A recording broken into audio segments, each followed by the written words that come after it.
Hello, everyone. Welcome to the Throw Zone. I'm your host, Big Kev. Today we have Adelaide Aquilla here on the pod. She is a four-time NCAA champion, 2020 USA Olympian in the shot put, as well as she broke the NCAA record in the shot put her final year at Ohio State. So thank you, Adelaide, for coming on to the pod. We appreciate it. Thank you for having me on, Kevin. No problem. We're happy to have you on, especially a fellow Big Ten athlete. Oh yeah, I know. Big Ten represent. Exactly, the best conference. But as we're jumping into it right now, I just want to give a quick shout out to our sponsor, Lincoln Mics or Lincoln Microphone. They provide the microphones here for our setup for the pod at our Lincoln World Headquarters. And then I would also like to give a shout out to Shubert Farms Cattle LLC. If you're in need of any beef in terms of a cow, half a cow, or any sort of straight from the farm beef, give me a DM. I'll get you set up with them. But we're not going to wait any longer. We're going to jump right into it. And so, Adelaide, where did it all begin in your throwing career? When did you first start throwing? I started throwing in around sixth or seventh grade. So my parents' rule for me, and I have two younger brothers, was you either do a sport or you get a job. That was the two options in our household. So I was trying everything. I tried soccer, volleyball, cross country. I wanted to try lacrosse. I never did, and just kind of like dabbled in everything. Eventually, I landed on track. And the year that I joined, they started this like initiative. It was like if you do every single event in the on the track and in the field, you get like a super cool tie-dye sweatshirt, like very bright, like very cool for the times. And I was super thrilled about it. I was like, okay, this can't be that hard. I got to shot put one weekend and I was competing against like the eighth graders or something. And I placed pretty well. I don't remember exactly what it was, but my coach comes up to me after the fact and was like, you need to stick with this. Like, this is going to be your bread and butter. So I ended up doing that all through the rest of middle school and then throughout high school. And eventually, I made my way to Ohio State, but during my time in high school, I was a good athlete, but I was never ranked like number one in the nation, never surpassed 50 feet, never even surpassed like 46 feet as a shot putter. So I came on to Ohio State as a walk-on, and first 2 years I was not doing the best, not doing the worst, just kind of rolling with the punches and learning what it is to compete at a high level and learning what it is like to be a college athlete. And then eventually, my coach at the time sat me down and was like, hey, you can be really good at this if you dedicate your time and effort to it. So that was kind of the turning point of me of like, okay, you can become something more even if you don't see it right now. So that's kind of where I started making the shift mindset. Oh my gosh, English is hard. That is, it happens. Mind shift switch into being like, okay, you can compete at an elite level. You need to dedicate your life to this. You need to become more organized. And that's eventually where I started taking track and field more seriously into you can do this as a professional post college, Yep. see the goals that you have and then achieve them. Yeah. And so, just rewinding back here, so when you first started throwing, were you just doing a shuffle, or did your coach have enough experience and knowledge to have you work right into the glide? I started in the shuffle in middle school. My mom has videos of it somewhere. It did not look pretty at all, but eventually through high school, went to the glide. And then halfway through high school, my coach ended up going to a rival school, so I couldn't work with him. So I had to go Oh, find some outside coaching. And the guy I found, he taught me the basis of the spin and was like, hey, you can stick with the glide. Hey, basically where you are, maybe get like 2 or 3 feet better, or we can switch you to spin right now and just commit to it, and you'll probably gain like 5 or 6 feet in the long run. So I was like, what's it gonna hurt? Like, we might as well do it now. If I go to college for it, I'm gonna have to learn it anyways. So like, we might as well just switch now. So I started in the shuffle and then made my way to the spin. yeah. And is that something that you wish you would have learned earlier, or are you happy that you had a couple years of glide under your belt before you're able to make that transition? I'm definitely happy with the starting in the shuffle. I just feel like to be able to comprehend that at such a young age is pretty difficult. So learning the basics of like, okay, learning Huh. the basics of like, okay, this is how you throw, this is what throwing's about, and then learning like the environment that you're going to be in is just a big part of it before you are like, okay, I'm really committed to this now. Let's go learn the spin and let's basically change everything. I think you have to have like a certain love for the sport at the time before you commit to something that you might not see results from immediately. You have to like work your way into it. Okay, this is step one, and then further down the line is the spin. Yeah. And that's something that I've talked about. I've done a lot of coaching recently for a lot of middle school and high school in the Lincoln, Omaha, and even Southeast Nebraska areas recently. And a thing that I've noticed is a lot of coaches are trying to pressure their kids to spin right away. And I don't always agree with that in the aspect of, like you said, it's like there's so much that goes into the spin. There's so much dedication in terms of understanding the technique, having someone there that could teach you properly, and they're sort of just blowing over the glide. And so you see a lot of kids trying to spin, and they're over rotating in the middle, and they're falling on their left leg. And when their left leg touches in the front, for right-handed throwers, that is, they're like super like off balance and falling over. And it's like just very interesting, and that's what people are doing. I think a lot of people kind of lost their love for the glide and kind of just, there's so many great spinners these days that everyone thinks they need to spin right away, and they're just kind of skipping that stage of development. I think the glide is very good for learning how to control your body and use it to your advantage. I think that's personally why I like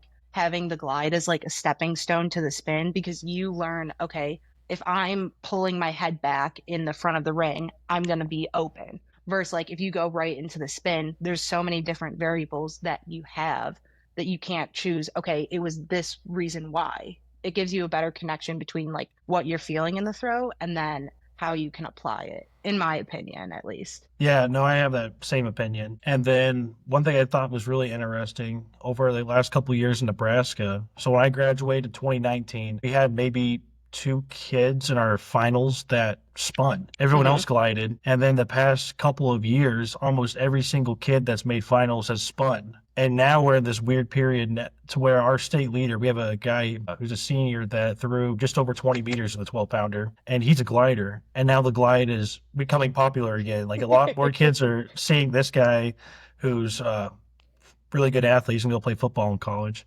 But just seeing the explosiveness, and now a lot of coaches are like, okay, yeah, we can glide again. So it's kind of funny just to see how like trends can change things. That is really cool. That's funny. Hey, catch me next year doing the glide. That would be crazy. You never know. Or maybe the cartwheel.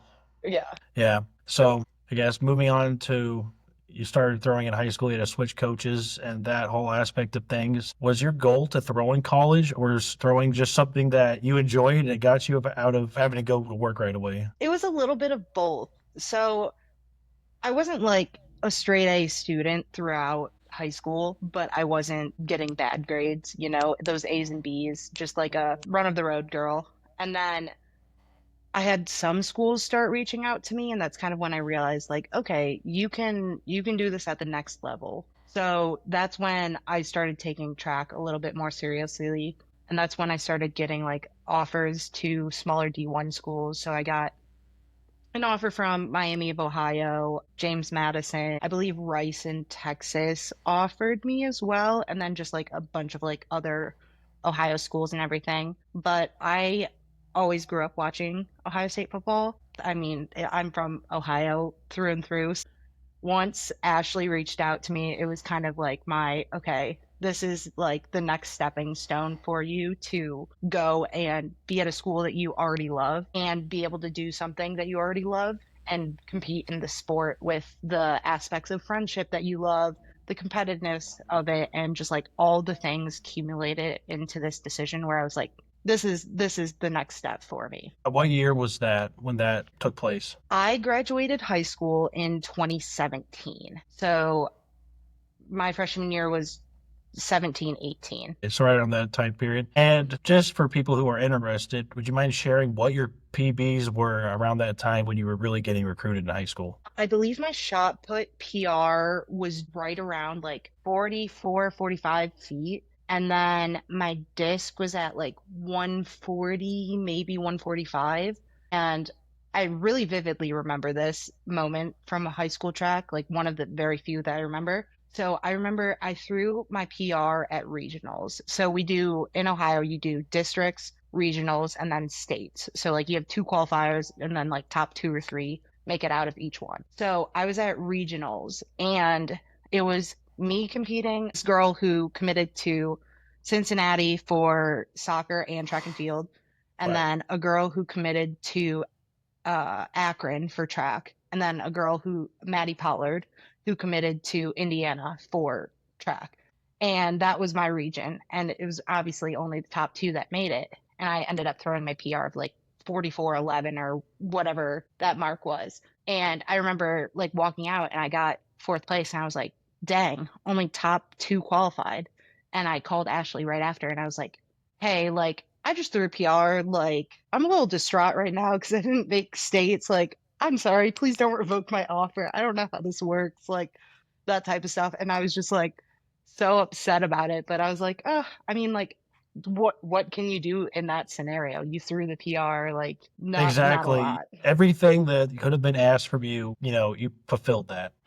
Yeah. So that was like a devastating moment at the time, but looking back at it, I'm like, it's not the end of the world. Like if I was in my shoes then, I would be like, okay, this is crappy, but now I'm like, okay, everything happens for a reason. Yeah. And unfortunately, that's just the pains of competing. Some days Yes. you're the bug, some days you're the windshield. And I've had my moments at big competitions that didn't go my way.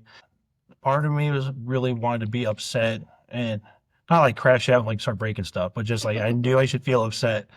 Another part of me which had to think about just like someday that's going to be your day, some days it's not going to be your day, and you only lose if you stop trying. So hmm anyone who has an upcoming big qualifying meet this spring or just finished up a qualifying meet that didn't go well, there's still going to be more opportunities, and you just got to keep on chugging along. Yes. Yeah. The other thing, like with that, I feel like one of the things that I really came to terms with after this is me hopping ahead a little bit, sorry, Oh, after that's fine. qualifying to the Olympics was I had to come to terms with like me as an athlete and me as a person because a lot of the times I felt like I based my whole self on my athletic performance. So I feel like that's one of the good separations that I've made since then, just because I know, okay, yes, this day didn't go as planned, but I'm still a great person. Like I do all of these things outside of track, and it just helps you not lessen the blow, but like make a little more sense of it in your brain. Oh, 100%. I think everyone comes to a point, whether that's like that situation for you or even just having a string of bad meets. Like my sophomore year, I had a really good indoor season, and then my outdoor season went really bad. And so I was excited to come back that next indoor season, and it just was horrible. My hip hurt really bad, and I had this identity I gave myself of, oh, I was really successful last year, and I had all hmm these high goals, and they didn't come through. And so it was really hard on me to be in that spot of trying to think of like who am I? And that was around the time when we had Coach Sinclair came to Nebraska. So we had Max and we had Alex Talley join us. And at that point, I was used to it was just me and Berger that were competing at the meets. And so then now it's we have 4 or 5 guys throwing really far, and it's like it was just trying to get used to everything. It really helped that everyone was super awesome and they're all great friends still to this day. I talk to most of them very frequently, but everyone's going to come to that moment. And I always felt trying to find something that you could bring value to yourself outside or at least enjoy the sport Yes. realm was really helpful. And so, can I go on that direction? Do you have any hobbies outside of throwing? Right now, so I get married October 10th. Right now, my sole hobby is wedding planning. Just don't get married. It's very expensive and it's a lot of work. But other than that, I normally love just like doing anything outside. My fiance and I normally try and take like one trip a year out to Colorado and do like a hike there. He's currently working his way through national parks with my parents. So, since all of the meets that are important for USA are in Eugene, they've gone to like all the West Coast national parks over there. So, I normally try to Wow. tag along on one after I'm done, but not the priority on those trips. So, if I can, I can. But I like painting. My grandma is a professional painter, so get a lot of the skills from her. But other than that, I don't know. I just like hanging out. I'm big into Fortnite.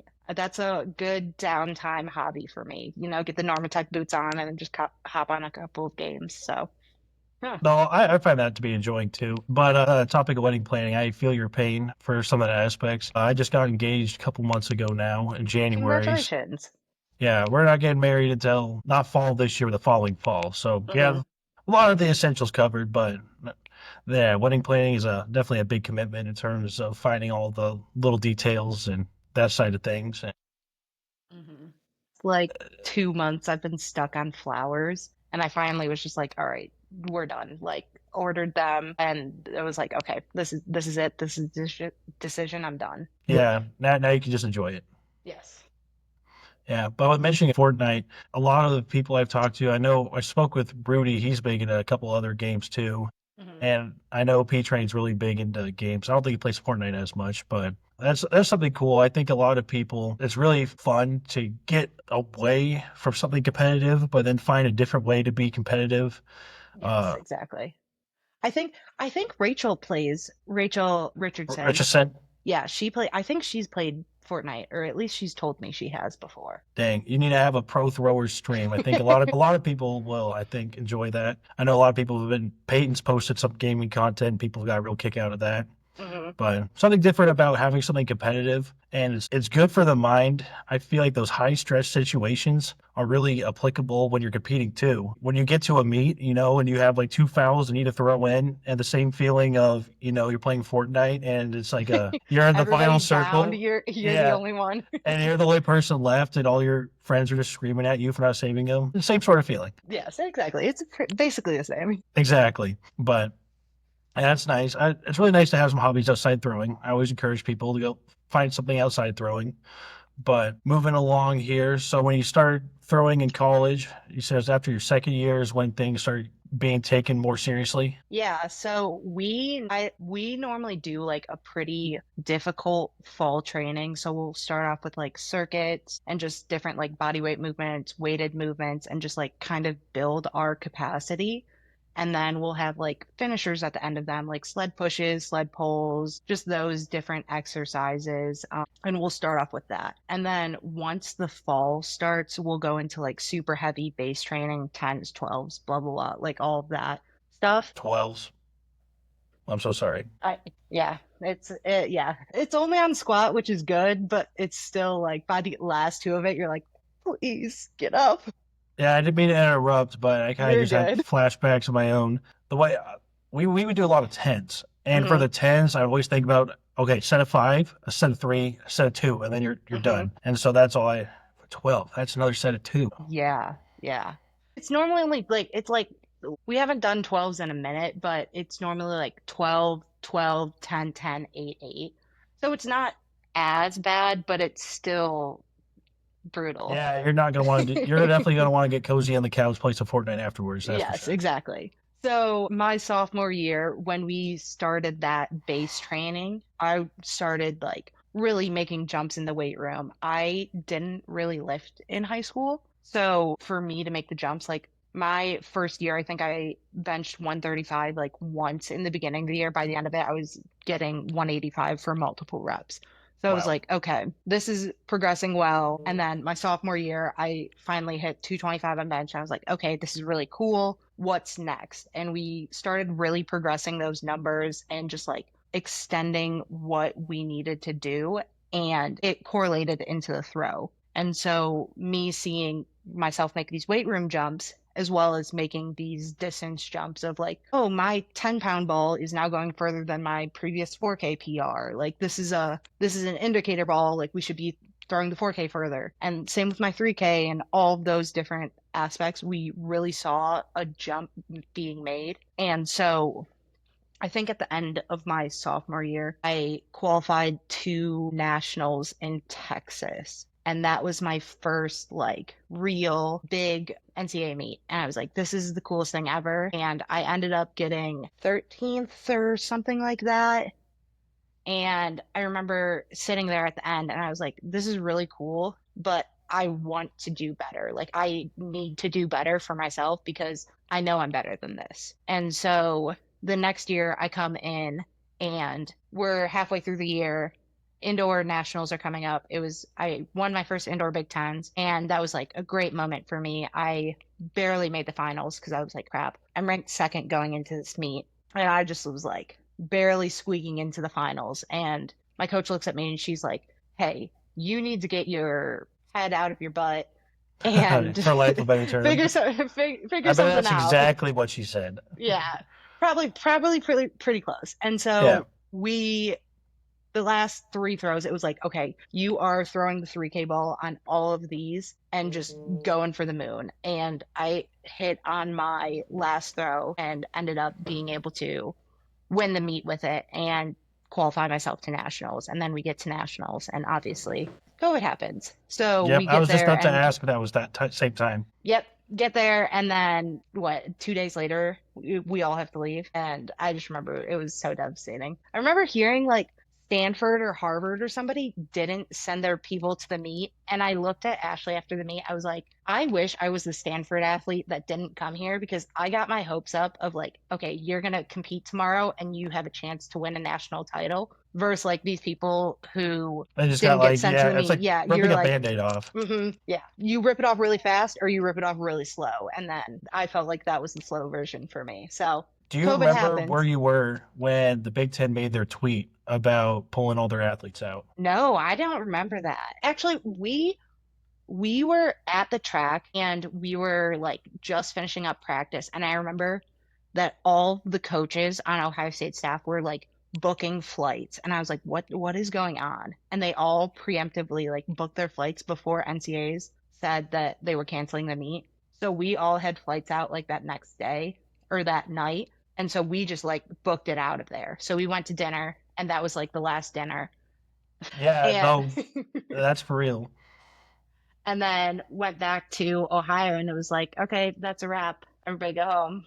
Yeah, I was not at nationals for that one, Mhm. but from what my teammates have told me that were there, they were warming up or doing some kind of shakeout, and Josie from Wisconsin comes running over and it was like, "Hey, the Big Ten just pulled us out of the meet." And then that's when I think Nebraska even had a flight home that night. Like they were able to go to the hotel, grab their stuff, and turn around and fly home. And that's just devastating. And then that brought all the difficulties of, I guess, training through COVID.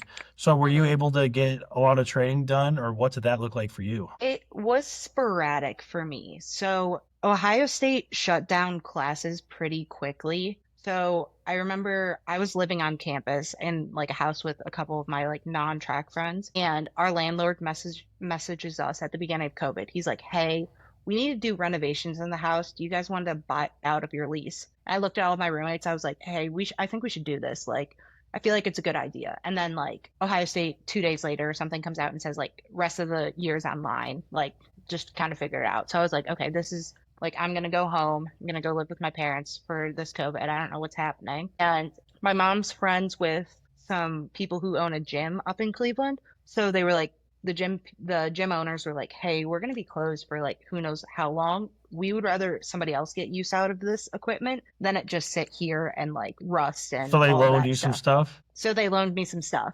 So I was lifting out of my garage. I think I could only go up to like 300 pounds or something, but I was like, hey, it's better than nothing. Like, we'll just get some work You can done. figure out if you have 300 pounds, there's so many different variants of things. Like, Exactly. for example, I don't know if you've read much about like Westside Barbell and their training. Like, there's so much you could do with just adding a band to it or just finding a way to Hmm. manipulate it. No, that's awesome. I was in a similar situation. That whole thing happened on like a Wednesday. The NCAA basketball tournament was going on, and Nebraska's coach was visible, like just green. Like he started like puking on the sidelines. And we were all thinking about, wow, this is like the one time we've ever lifted with the basketball team this weekend. Like whatever he has, we might have this. And Yeah. so we were all like in our little like, freshman thrower group chat, like, hey, how are you guys doing? We're doing good in our dorm.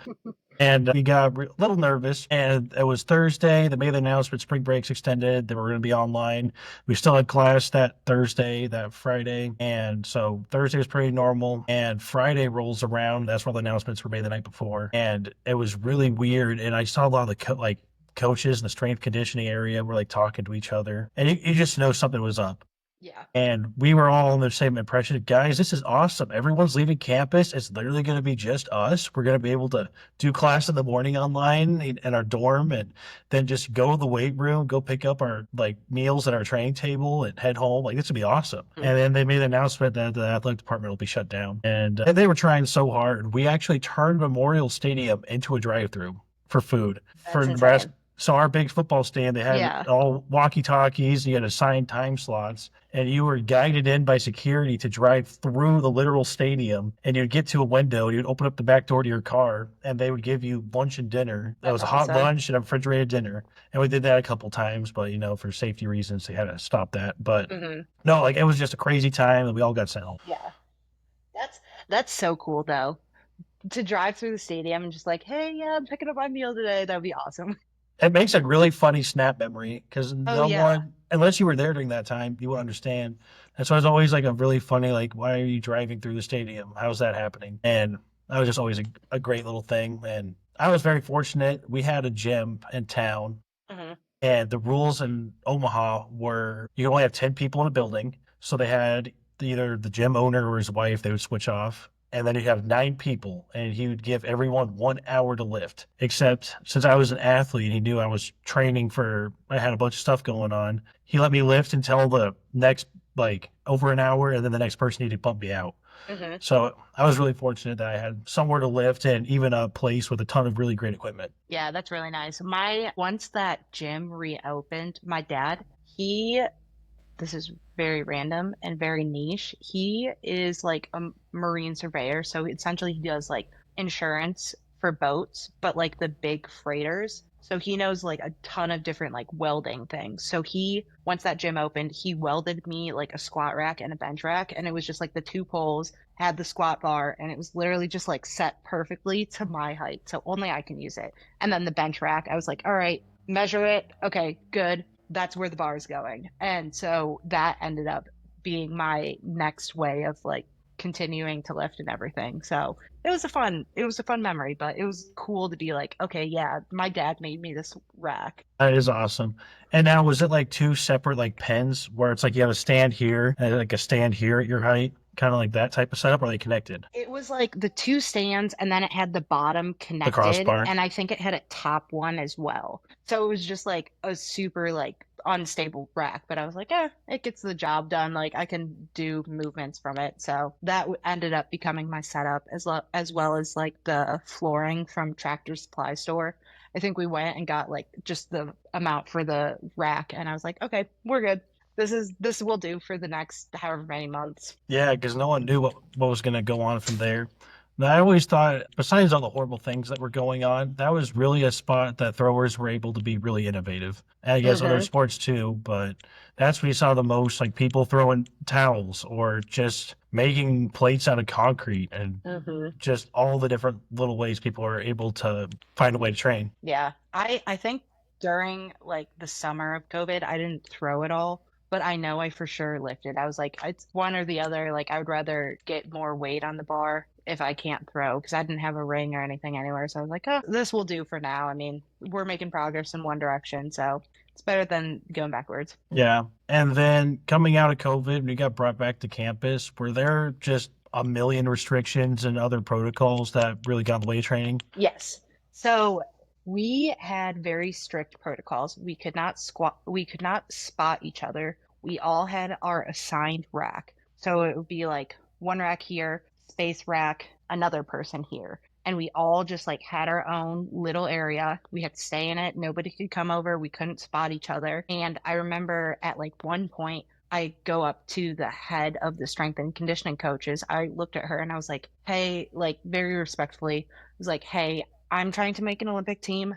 Sade Olatoye is trying to make an Olympic team. Lindsey Baker's trying to make an Olympic team. And Divine Oladipo are trying to make an Olympic team. We need spots here, or else somebody is going to get like seriously injured. And so that was kind of like the turning point of like, okay, now you're allowed to have your coach spot you, but they have to wear two pairs The of gloves, gloves, the mask, the face guard, all the stuff. And I was like, okay, progress is progress. I will take it as it is. But other than that, we had to go to COVID testing 2 times a week. It was like Monday, Wednesday, and we had to have a certain number of people under the threshold. So I don't know what that number was, but like if we have 100 people on the team, we couldn't have more than 10 positives on the team, or else the whole sport gets shut down.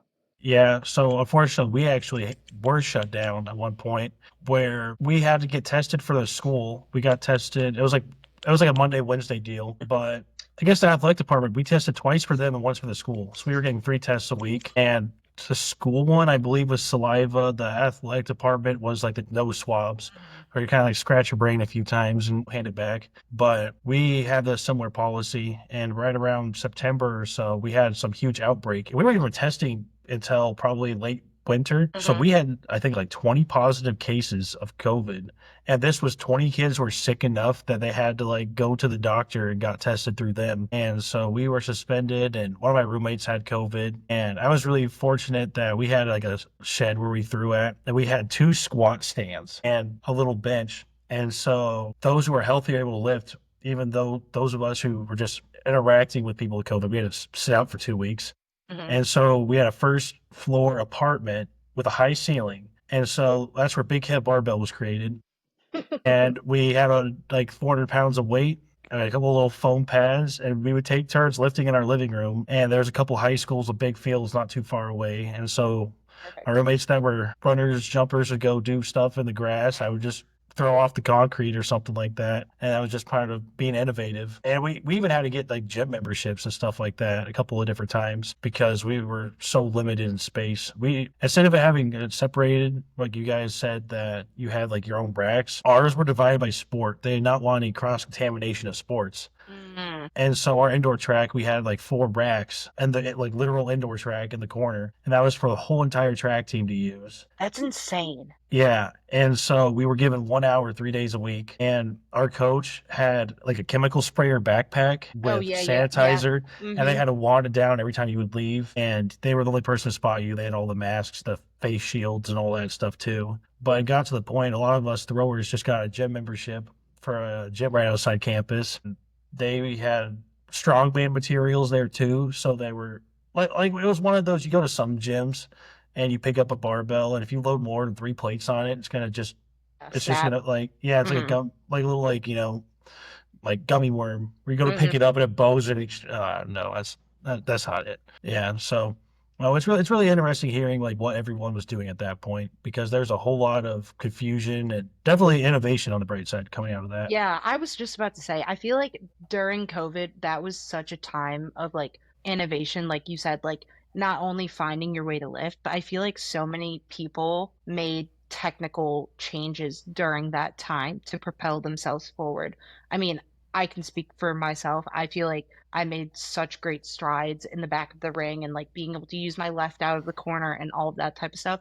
But like overall, I feel like in the professional world, so many people like were just able to train nonstop and just propelled themselves forward as well. Yeah. So it's one of those where so many, we're like, what, 5 years away, a little over 5 years ago was COVID. Hmm. And so now I think we're at that point where we have a lot of that nostalgia where you remember all the good and not all the bad. Because Yeah, literally. I know looking at snap memories, I have some very angry snaps saved in there.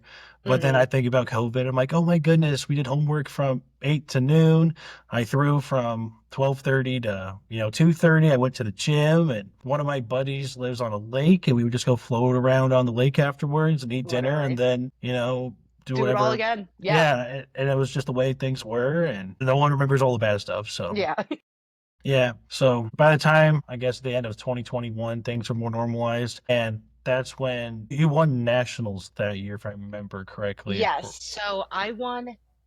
That was the first year that I like really like came into myself. I won indoor and outdoor Big Tens, indoor and outdoor nationals, and then qualified to the Olympics at the end of that. So that was like my first year where I was like, this is like truly the year of like growth, and like everything that I've done so far has put me into the position I'm in today. That was one of my favorite track years, just like the team bonding that I had that year, especially since it was like the end of the COVID year. So like you weren't really allowed to go out and hang out with like my random friends that are in fraternities and sororities and like all that stuff. So I wasn't allowed to go out and like do normal college kid things. And so just like really team bonding with my teammates and just having success of all of us at the same time. It was one of the best years. Yeah, and then we were in the same boat where being we were very limited to our socializing, and for me, that's what I found. Like even like online video games and stuff like that was super Hmm. awesome. Where a lot of my friends in high school, I love NBA 2K, I love basketball, so that was my Hmm. thing. And so we had a little group of us. There were five of us. We play like all throughout the weekend, and like you couldn't go anywhere, couldn't do anything. That just made some great memories in that aspect. But then again, it's drowning out all the negatives of what was going on. I know. I'm terrible at 2K. I'm only semi decent at Fortnite and Fall Guys. Those are like my two go-to games. My fiance tries to get me into like K and what's the boxing one? WWE or no? Oh no, not MMA. It's a EA game. I know what you're talking Yeah, about. yeah, that one. UFC something or Yes, another. yes, yes. UFC, Mortal Kombat, all that stuff. And I'm like, I can't click the buttons this fast. It's not gonna work. First Fortnite, I'm just like, da, da, da, da, da, like we're fine. Yeah, we would whenever we would travel, we would bring a Nintendo Switch and we would plug it into the front of the Yeah. bus. They Hmm. turn the volume off, and a whole lot of Nebraska's team everyone would bring like Joy Cons, Pro controllers, and we would have huge Smash tournaments like the entire way. It, we had a high success rate, people having fun. Except there was one time it was like 4 a.m. on a bus ride home from Arkansas, and someone bumped the switch, and so it turned all the TVs on to that bright white boot up screen, and it No. kind of like flashbanged the whole bus. And I was the most unpopular person in the world for about a week or two, and I just happened to be operating it. It wasn't even me, but We did the same. We eventually started doing the same, but we were big Mario Party people and Mario Kart. Those were the two thrower Switch games. yeah, unfortunately for some, we were big into Monopoly at one point. That Mm. was one of our big things. I think there was a time where we played Monopoly for like I believe it was 5 hours straight. We were going to Norman, Oklahoma from Lincoln, which I think like 8 hours, something like that. And so a good majority of the bus ride, people were just sitting there doing homework. And they look up on the screen, and it's just the most intense game of Monopoly Monopoly. board, yeah.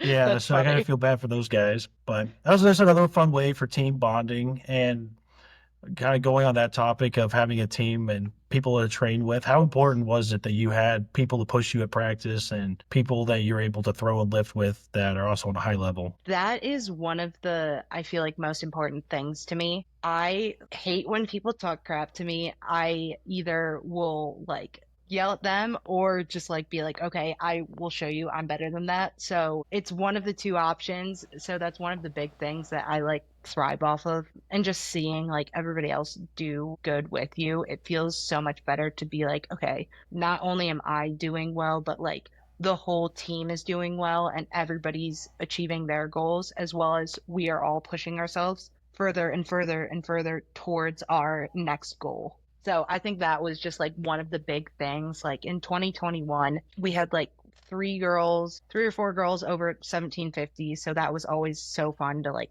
throw shot put against each other and be like, okay, who's going to come out on top today? And then following that, it was me and Hayden and Josh, and we always just were going back and forth of, okay, loser has to do 10 push-ups after practice if you don't throw further on these three balls, or just like something dumb like that. And we would just always be like, okay, this is the next level. We're getting closer and closer to it by pushing each other in this competition. Yeah, no, that's always the best. And if you think about it, it kind of unlocks like another like little gear per se for your Mm-hmm. overall like competitive drive. Where we like, for example, when we trained and we had me, Max, Jonah, and Axelina were in a training group. There was a lot of practices where we each had a cone based at whatever we were focusing on. Mm-hmm. So if like one of us is throwing heavy, one of us throwing light, we would find handicaps to make it all fair.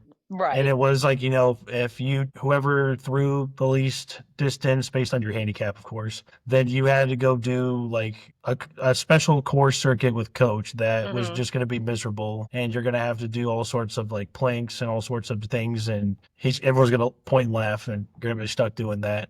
That environment, it really like unlocked a whole new channel where if you're thinking you're out for the day, like you can't get a good throw in. And next thing you know, you're not really thinking about what you're doing, and you just don't want to lose or just want to succeed Mm-hmm. so bad, like it just kind of magically fixes itself. It helps being in my opinion, it helps you be able to like capture the competitive spirit of, hey, if this comp's not going the way I want it to, I have two fouls, I haven't thrown as far as I want to. It drives you to be able to turn it on in that moment. You're like, okay, I did this in practice, or I know I have whatever in the tank. I can immediately turn the switch on and be like, this is happening next throw, whether it looks great or it looks like trash. Like it's going to happen no matter what. I think that's the best thing about having a competitive training group is the ability to like mentally like shift how you compete and how you look at competitions. Yeah.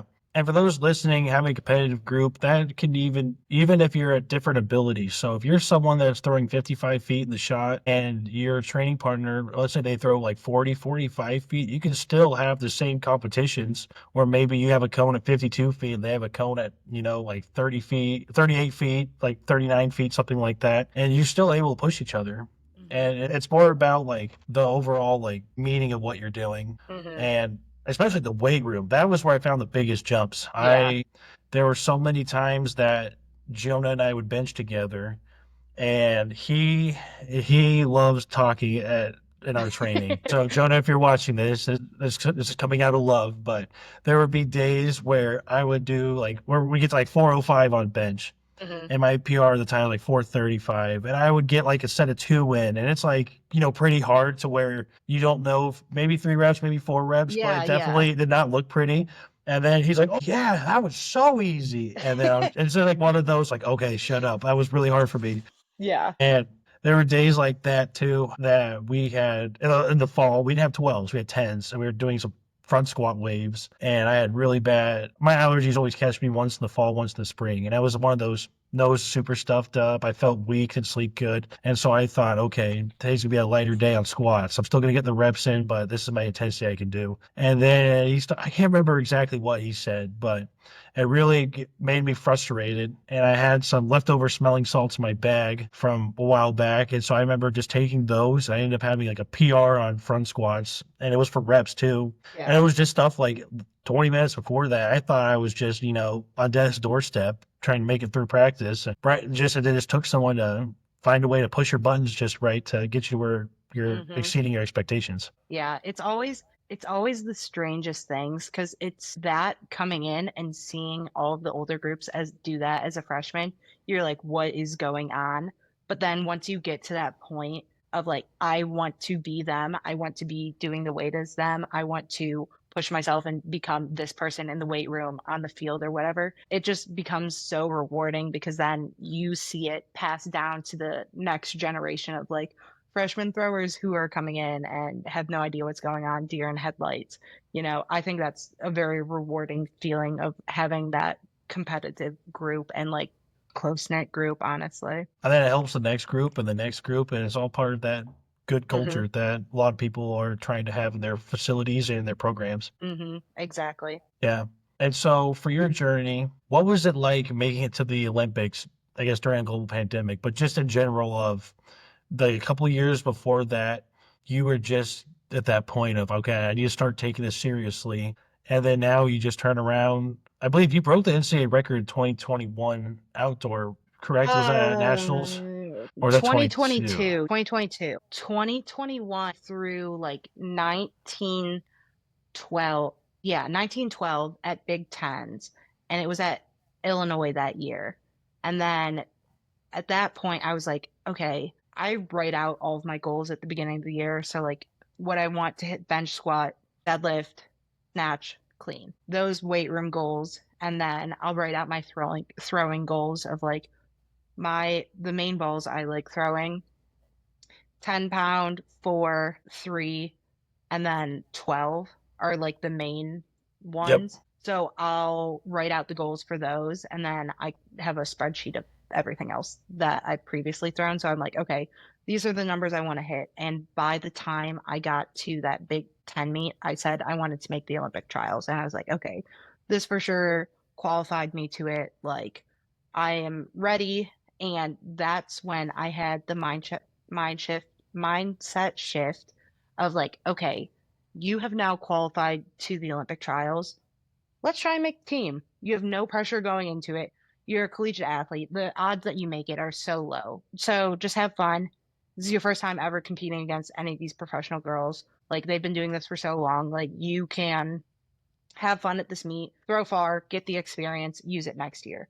And then we did qualifying that morning and I was later that evening. I remember after qualifying, I was like laying in bed in a dark room, just like zoned out, like not doing anything. And then I come back into finals and I think I threw like 1890 something. I was like, okay, this is a really good day. Like, I'm in third, but I'm not going to think about that. Like you just do you, like have fun out here. My parents were out there watching me and everything. And last throw comes around and I found out I make the team and I'm like, holy crap, this is like actually happening. Like everything that I said I wanted to do this year has like culminated and I'm here and I'm going to the Olympics. And I just started crying going into the ring on that last throw. I was like, this is like so cool. And walk in, terrible throw, scratched it, and walk out. And I go and celebrate with coach and my parents and everything. And then at the Olympics, following a college season, I was like, okay, this is a lot. Like this is my first ever international meet. This is my first meet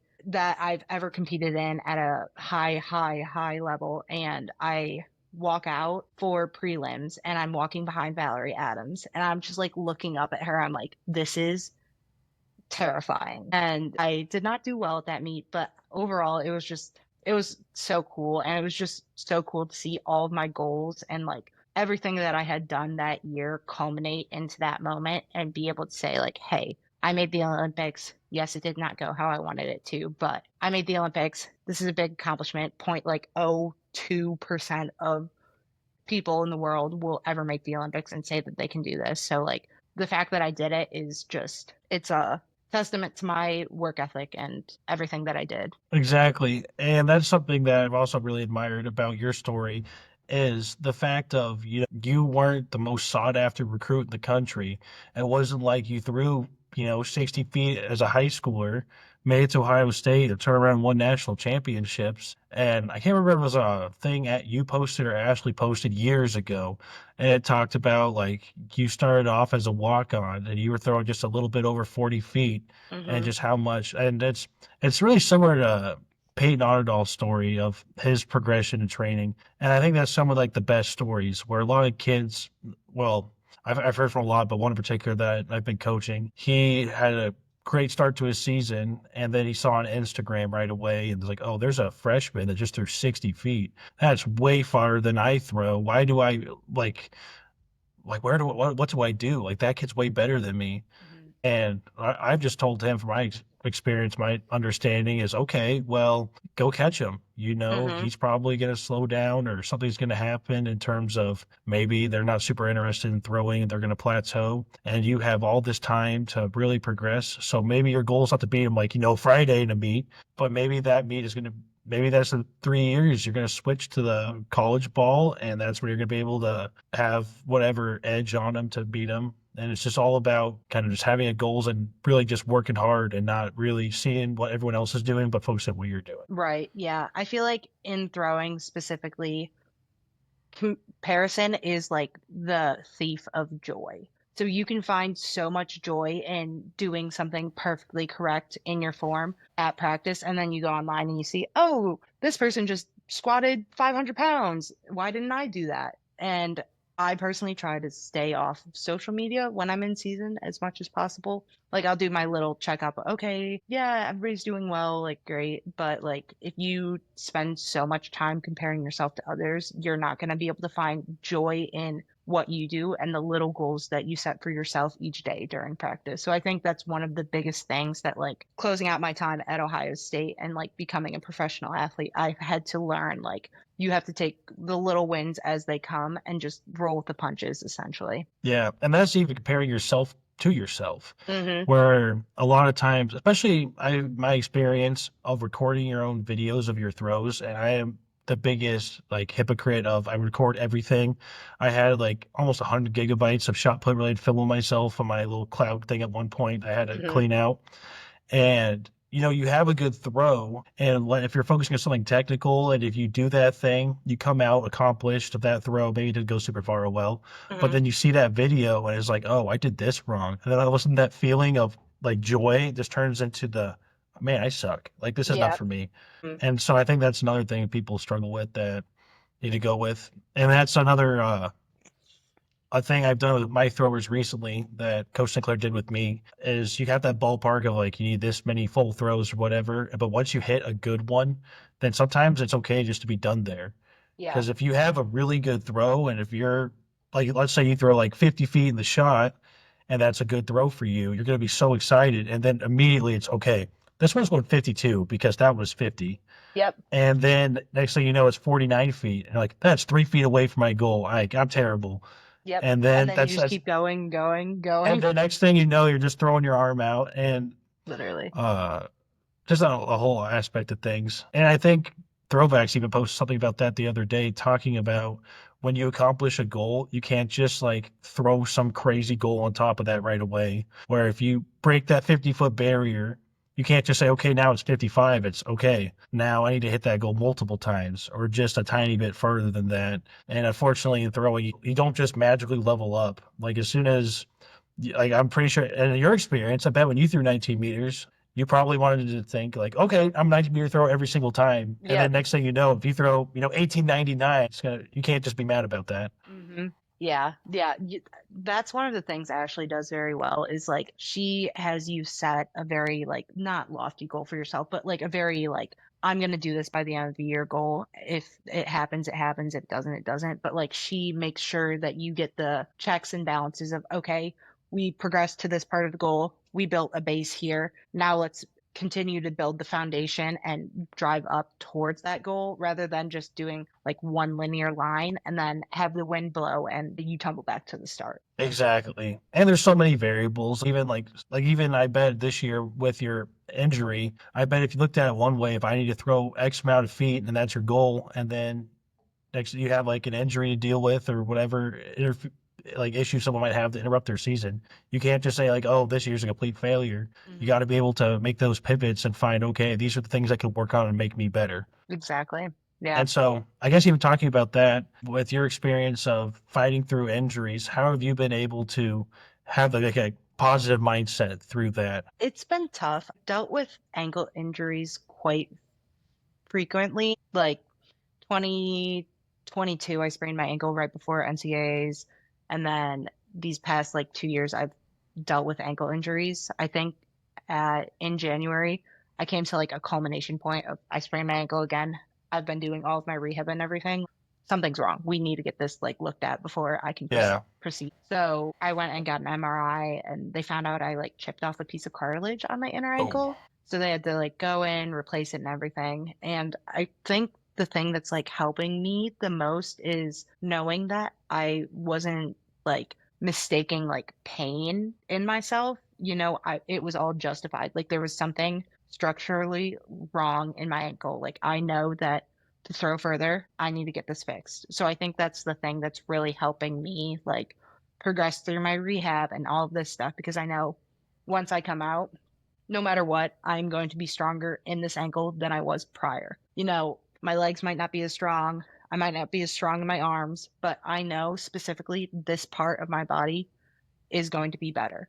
And I know that is going to help me in my throw. I know I'm going to be able to like move through my foot and all of that type of stuff. So just focusing on that little win of this ankle is better. I can push myself further in the ankle than I have in previous years is gonna help me with this in the long run. yeah, I think that's a great way to look at it. And no matter what the little minor setback that or major setback someone might have, you just have, like you said, find the little win, whether that's something super small of, oh, I know if you like broke your wrist or something, and if that win is you're able to move without pain, even if that's like actually like lifting anything, but just moving Hmm. it, you just got to think of what is one step closer to your goal. Even if you think your goal is a million miles away, a bunch of baby steps still get you somewhere. Yep, exactly. Setting the baby goals is so helpful in our sport because, like you said, like it's very likely that you see like a big jump in throwing, but having the little baby goals along the way makes that big jump so much more attainable. So like if you see like something in practice, like, oh, I threw 52 feet, my goal is 55, like you're halfway there onto your goal. So it helps make that feel less obtainable and helps you to like reach further into what you want to do in the long run. Exactly. And plus you can apply that to practice. So Mm-hmm. even if you did throw very far, but you worked like you saved all your throws, if that was your goal for the day, you should Mm-hmm. still be able to, go away from that and feel accomplished and know that you're still working towards your big goal. Mm-hmm. Exactly. Yeah. But unfortunately, we're starting to run out of time here. So yeah, No we've covered a worries. lot of stuff talking about just dealing with adversity and training, as well as just, I guess, adversity and training and fighting injuries. Mm-hmm. But looking on kind of what we've been talking about, fighting injuries and things around that sort, what do you have in terms of advice for aspiring throwers that have either been dealing with injuries recently or just, other obstacles in life? This is gonna sound a little lower your expectations of what you're if you face an injury, lower if they say you're good to go. If they say you're good to go in like 6 weeks, that means baseline, just like you're good to go, you're good to start walking, everything like that. Don't set your expectations of like, hey, this is exactly when I'm gonna get back to competition. I'm gonna be right in form. Everything's gonna be perfect. So I would say just like realistically, like being honest with yourself of okay, we know that this is going to help us in some way, shape, or form, and just really focusing on like why it's helping you and saying, okay, this is for the long run. How am I going to use this to my advantage? What am I going to do in this time that I'm bad at? Am I going to work on my release on my throw? Am I going to work on what part of my foot I want to feel in the back of the ring? Whatever it is, it gives you the time to focus on like the nitty gritty details of this is what I love about throwing, the all the different aspects of the details of it. So, just focusing on those different things throughout the throw. Yeah, no, that's awesome. I'm glad you were able to share that. I think that's something a lot of people can get some great takeaways from. And even Mm-hmm. outside of throwing, if you're not a thrower and you do other sports or even whatever you do for your life, you can always Mm-hmm. take something away from just being aware of what the situation is and not being too eager and just having patience. Mm-hmm. Exactly. Patience is Yeah. key. Exactly. Patience is key. That works for just about everything. Anyways, Adelaide, I'd like to thank you for coming on to the Throw Zone. I'm really happy to have you on. And I know that our followers will be happy to have another woman shot putter on their podcast. And everyone who sees this, please go give her a follow. Adelaide's on the road to throw some big throws and just an overall great person to follow. And you might learn some stuff too. Yeah. And so, with that going on, also make sure to subscribe to the Throw Zone on YouTube. Follow us on our Spotify, Apple Podcasts, wherever you are listening to this right now, and as well as keep your notifications turned on for us, especially on Instagram. We're going to keep on posting some fun content, and we're really going to have some things cooked up in the near future. It's really engaging for all the listeners. So that's all for this week's episode, and we'll catch you in the next one.